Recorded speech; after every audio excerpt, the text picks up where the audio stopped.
Olá, gente querida do coração verde e amarelo, em mais uma edição imperdível do seu jornal. Convidamos para conferir as informações do Brasil, do governo federal e do presidente Jair Bolsonaro. Não esqueça de nos contar, através do seu comentário, de qual lugar abençoado do Brasil ou do mundo você nos assiste. E participe do chat ao vivo. Lembrando sempre, confira aí se o sininho de notificações está ativado. E vamos agora às notícias desta edição.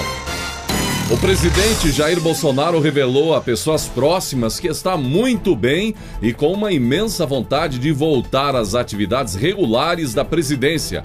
Amigos do presidente relataram que, mais uma vez, a tropa esquerdista e até o colunista do jornal Folha de São Paulo viram o pleno restabelecimento da saúde do Bolsonaro. Lula estaria irritadíssimo com a franca recuperação do presidente. Em mais uma daquelas declarações típicas do PT, o ex-presidente Lula alegou que o presidente Jair Bolsonaro estaria fingindo estar com coronavírus apenas como forma de promoção da cloroquina. Lula, contudo, esquece-se que outras pessoas que tiveram acesso ao presidente também acabaram contraindo a doença nas últimas semanas. Então, está claro, Lula é contra a cloroquina também. Se mais adiante ficar comprovado, por exemplo, que o medicamento ajudou a salvar vidas, então poderemos saber exatamente quem foram os que deram contra o uso. E então também ficará esclarecido quem são os responsáveis, de fato, por atrasar o uso desse medicamento no Brasil e então sim provocar um genocídio em nome da política para tentar derrubar o presidente. E através de um vídeo, o presidente Jair Bolsonaro demonstrou como está em franca recuperação de saúde. Ele falou sobre vários assuntos, um deles, liberdade de expressão. Confira. Vocês sabem que a liberdade de expressão é essencial, se você quer falar em democracia. O Congresso está discutindo aqui, passou no Senado, está na Câmara.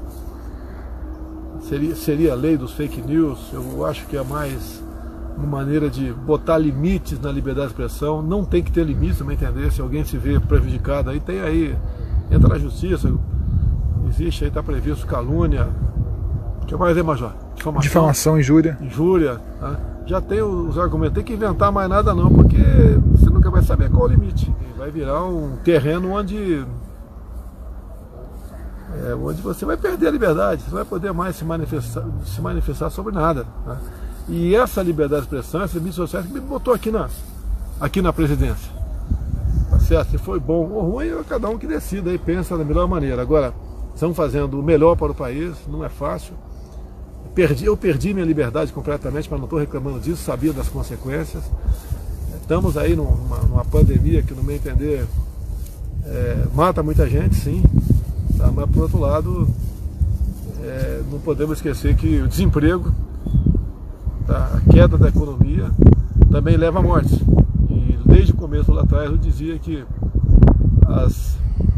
o efeito colateral do combate ao vírus não pode ser mais danoso que o próprio vírus.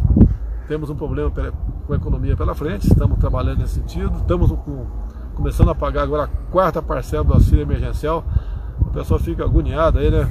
A tabela, não sei o quê. São 50 bilhões por mês, tá? 50 bilhões. E parte desse recurso tem que ser digital, você não tem papel para todo mundo, então atrasa um pouco, feito de forma progressiva, mas estamos atendendo, né? Isso tem ajudado a economia a continuar com seus sinais vitais funcionando, e a gente espera que os governadores, prefeitos, né, comecem a abrir o comércio de forma... Somos um país onde 90% são cristãos, em sua grande maioria são conservadores, tem a família como algo sagrado, e com razão. Ao longo dos tempos, os valores foram deixados para trás e a gente busca recuperar isso daí, né? Então a gente vai devagar, indo para cá, para lá, mudando as coisas. Peço aí paciência, tá certo? E é bombástica a situação nos mares do Caribe, mais próximo à Venezuela. A situação é a seguinte: nessa semana, os Estados Unidos mobilizaram um navio de guerra por ali no Caribe, em frente à costa da Venezuela, em resposta a uma reivindicação marítima excessiva da ditadura de Nicolás Maduro. O Comando Sul dos Estados Unidos declarou que um destroyer norte-americano desafiou a reivindicação marítima excessiva da Venezuela em águas internacionais durante um exercício de navegação bem-sucedido pelo Mar do Caribe. Ainda de acordo com o Comando Sul, o destroyer, juntamente com outros navios da Marinha norte-americana, estão presentes naquela região do Caribe devido às suas operações antinarcóticos. Continuaremos exercendo nosso direito legítimo de navegar livremente por águas internacionais sem nos submetermos a reivindicações ilegais, alertaram os integrantes do Comando Sul. Enquanto isso, aqui no Brasil, a esquerda começa a acreditar que mais cedo ou mais tarde os Estados Unidos vão agir para valer contra Maduro e seus comparsas chavistas que destruíram o próprio país, a Venezuela, que já foi um dos países mais ricos do mundo. Uma das melhores qualidades de vida do mundo já foi a Venezuela. Só que agora, mesmo com toda a pobreza estabelecida na Venezuela, Lula e seus companheiros por aqui continuam a favor de Maduro. Na cidade de Imperatriz, Maranhão, indígenas da região receberam cerca de 5.000 cestas de alimentos. A entrega das doações foi feita pela ministra Damares Alves, do Ministério da Mulher, da Família e dos Direitos Humanos. A entrega ocorreu na sede da Companhia Nacional de Abastecimento, parceira do Ministério na distribuição das cestas, e contou com a presença de lideranças indígenas dos povos daquela região e autoridades locais e federais que acompanharam a cerimônia. Essa é a maior obra do governo Bolsonaro, cuidar de vidas e de todas as vidas, reforçou a ministra durante o discurso. É assim que este governo está cuidando dos nossos índios no Brasil, vindo e entregando direto, sem intermediário, sem medo de olhar nos olhos dos índios, completou Damares. Por essa ninguém esperava. É de cair o queixo, gente. Não escapa um. O japonês da Federal foi condenado. O juiz Sérgio Luiz Ruivo Marques, da primeira vara da Justiça Federal de Foz do Iguaçu, condenou o agente da Polícia Federal, de 65 anos, conhecido como japonês da Federal, por sua atuação na Operação Lava Jato pela Polícia Federal. Ali ele ficou conhecido. A condenação partiu de uma acusação de facilitar contrabando. Ainda em 2003, a Polícia Federal identificou 28 federais, sendo 22 deles agentes da Polícia Federal, 4 servidores da Receita Federal e 2 policiais rodoviários federais envolvidos em um esquema de facilitação de contrabando pela fronteira Brasil-Paraguai, em Foz do Iguaçu. O japonês da Federal foi condenado a perder sua função na Polícia Federal e a pagar uma multa civil de 40 vezes a renda média autodeclarada, perfazendo um valor de R$200 mil. Japonês da Polícia Federal condenado e Lula solto. O que dizer disso, minha gente? Segundo matéria no jornal O Globo, a presidente nacional do Partido dos Trabalhadores, Gleisi Hoffmann, pode estar interessada em disputar as próximas eleições presidenciais contra Bolsonaro. Um grupo petista tem convicção de que Gleisi sonha em se candidatar à presidência e para isso quer tirar Haddad do caminho. A candidatura à prefeitura paulistana seria uma armadilha para Haddad. Se Haddad vencesse, seria difícil abandonar o mandato e, se fosse derrotado, perderia força como nome competitivo para 2022, diz a reportagem. Então, poderíamos ter como um dos adversários em 2022 uma adversária ao presidente Bolsonaro, a Gleisi Hoffmann.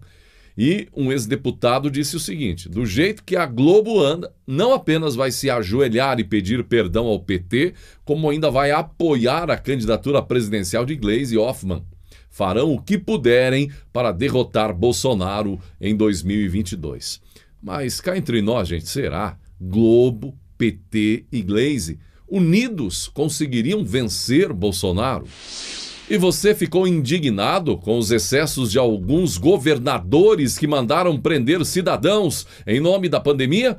vai ficar ainda mais agora. O STF encaminhou à Procuradoria-Geral da República uma notificação ou uma notícia-crime sobre a fala da ministra da Mulher, Família e Direitos Humanos, Damares Alves, na polêmica reunião ministerial de 22 de abril no Palácio do Planalto. Damares afirmou que pediria a prisão de prefeitos e governadores que tomassem medidas drásticas contra o povo, como os exageros cometidos contra pessoas de bem nas ruas, em estados como São Paulo. O envio para a PGR é praxe nesse tipo de ação e não depende de qualquer análise da relatora do caso no STF, a ministra Carmen Lúcia.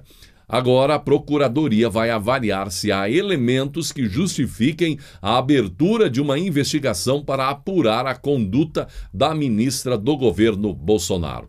A pandemia vai passar, mas governadores e prefeitos responderão a processos e nós vamos pedir, inclusive, a prisão de governadores e prefeitos, disse Damares, em relação aos excessos cometidos por estes. E enquanto integrantes da ONU alertam o Brasil em relação à aprovação de uma lei de censura que ameaça a livre expressão e a democracia, a sabedoria popular vai longe. Uma frase tem circulado nas redes sociais e faz abrir o olho dos brasileiros. Ela expressa uma verdade que vale a pena conhecer em relação a todos os ataques e cerceamentos que apoiadores do presidente estão recebendo. A frase diz o seguinte: não se iluda. Aqueles que defendem a censura na internet não estão preocupados com as notícias falsas. Estão preocupados com as verdadeiras. Em relação às notícias que deixam explícitas para a população as falcatruas, abusos de poder, mordomias e atos de corrupção feitos por algumas autoridades e poderosos neste país. A frase é tão sábia que repetimos: não se iluda. Aqueles que defendem a censura na internet não estão preocupados com as notícias falsas. Estão preocupados com as verdadeiras. E confira agora um resumo com algumas das principais notícias desta semana. O presidente Jair Bolsonaro comentou sobre as ações para garantir a dignidade de vida dos brasileiros em meio à pandemia. Bolsonaro destacou: na defesa da vida e na preservação do emprego e da dignidade dos brasileiros, o governo investe 22% mais do que a média dos países desenvolvidos e 45,33% mais do que a média dos emergentes. Lamentavelmente, você não verá este tipo de informação na maior parte da mídia. Ministério da Economia, com base em dados, informa isso. Para garantir a alimentação das famílias de crianças da rede pública de ensino, o Fundo Nacional de Desenvolvimento da Educação repassou 400 milhões de reais a estados e municípios para pagamento da sexta parcela de 2020 do Programa Nacional de Alimentação Escolar, também divulgou o presidente Jair Bolsonaro. Uma virologista chinesa altamente respeitada fugiu de Hong Kong, alertando que o Partido Comunista da China sabia sobre o novo coronavírus muito antes de alertar ao mundo. A doutora que fugiu diz que seus supervisores ignoraram a pesquisa que ela estava conduzindo no início da pandemia e que, segundo ela, poderia ter salvado vidas. A denúncia foi feita em entrevista exclusiva à emissora norte-americana, uma emissora, a Fox News, onde Yan, a doutora, disse que sua vida estaria em perigo. Ela que teme que nunca mais vai poder voltar para sua casa, sendo obrigada a viver com a dura realidade de que provavelmente nunca mais verá seus amigos ou familiares por lá. A razão pela qual vim para os Estados Unidos é porque transmito a mensagem da verdade sobre a Covid-19, disse ela à emissora, acrescentando que se tentar contar sua história na China, vai desaparecer. Algo realmente aterrorizante, muita gente questionando, mundo afora essa questão, e algo que é impossível de responder ao certo, afinal de contas, quem consegue